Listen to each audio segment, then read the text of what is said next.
Ayan guys, ang aking ulam ngayon.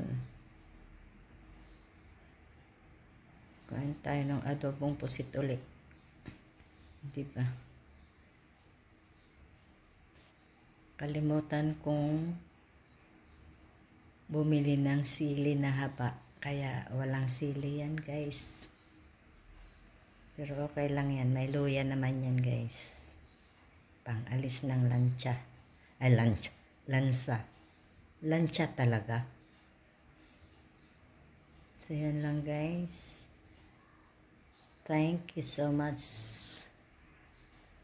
for watching. I love you guys. Bye-bye.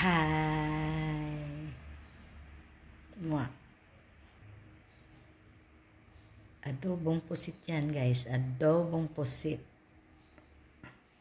with pork liempo.